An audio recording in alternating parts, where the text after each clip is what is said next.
On Earth, you have more than 193 different countries. There might be more, but 193 different countries are recognized by the United Nations. Some of these countries are extremely ginormous, the biggest being Russia, and you have very small countries like the Vatican. But the Vatican, you can't really see it as a country, more like a town. But in this video, we're not talking about a town type country. This is the weirdest and smallest country, the country of Sealand.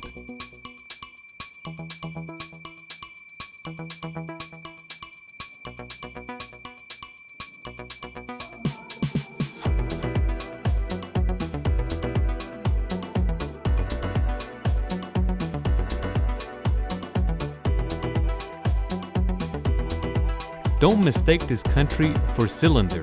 It's Sealand, which is a combination of sea and land. This country has its own history because it has been conquered, it has border problems, it has its own population, and it also has its own flag. It's like the flag of Yemen, but it's turned to the side. But this country has nothing in common with Yemen. It's between the Northern Sea, between England and Belgium. You might say, what the hell is this? This is not a country. This is Sealand, but let me explain.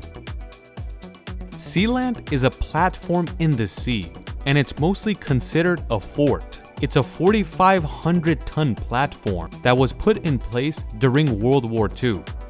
But what is this platform exactly? This thing was put in place during World War II by the British, so they can keep a lookout in the Northern Sea and the English Channel, just in case the Germans want to attack the island with their navy. They can call ahead that they're attacking. And Sealand was one of these platforms. In the beginning, when this thing was installed in the Northern Sea, it wasn't called Sealand. It was actually called Ruff's Tower. If you know about World War II, you know that the German Navy never successfully attacked the British lands. And one of the reasons they couldn't do that were these platforms, because they could warn the British Army way ahead before they got to shore. So it was extremely important to have these during the war. But after that, they weren't anything useful. The British Army and Navy just left them and didn't care about them. When the British went home, these platforms were in international water, and that's when we get to the year 1960. This is the year where different news and radio stations want to illegally speak on the radio, especially the ones that want to talk smack about the British government. To do this, they can't have an antenna on the land of Britain, and that is why one of these radio host owners has an idea to put their antenna on top of these platforms in international water. Since they're in international waters, nobody can tell them what to do. One of those men were Paddy Bates, that had a radio station, and he wanted to use one of these platforms for his station. They add the antenna, but it seems like nobody cared about the radio station and it was unsuccessful. So in that department, they go bankrupt.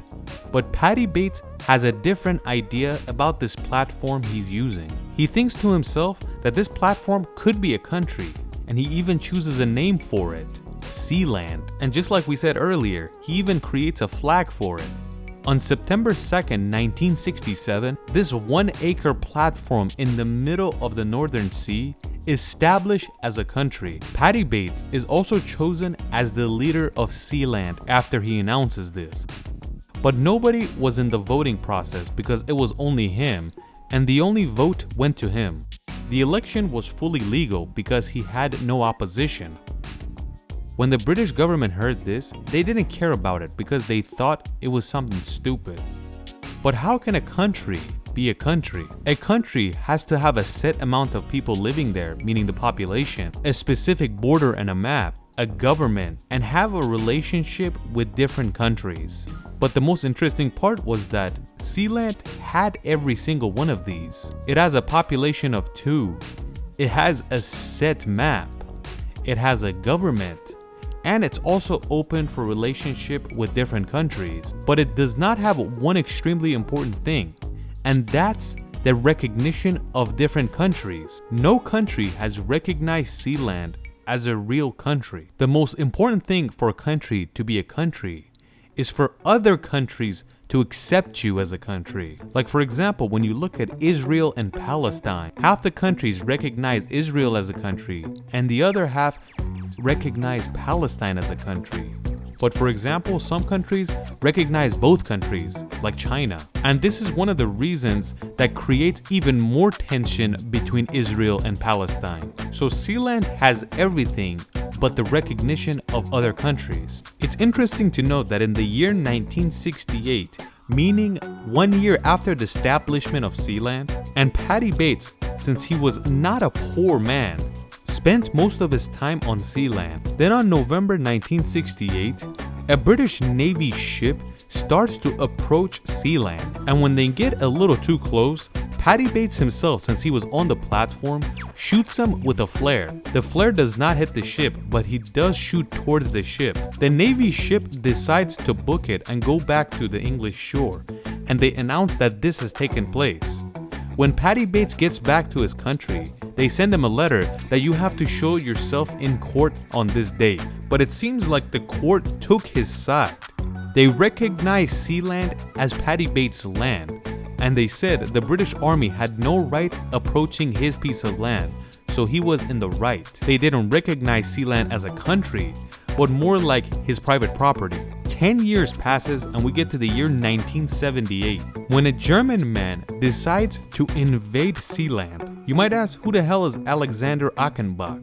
Usually these are kind of wealthy men that are bored with their life, so they decide to do something cool and funny. So Alexander decided to take over this platform. Alexander takes 3 of his friends with a helicopter and lands on a platform on a day where Paddy Bates is not inside his country, or should I say on his country. Achenbach lands on the platform, rips down the Sealand flag, and announces himself the new Prime Minister of Sealand. It seems like there was going to be a war between Paddy Bates and Achenbach. When Paddy Bates realizes that his country has been taken over, he decides to do a counterattack to take his country back. They enter the land in a way where Achenbach and his friend quickly surrender and give back the country. Paddy Bates releases them and tells them to never come back to this country ever again. This country lives on until the year 2012, when Paddy Bates himself dies. But even after his death, his son takes over,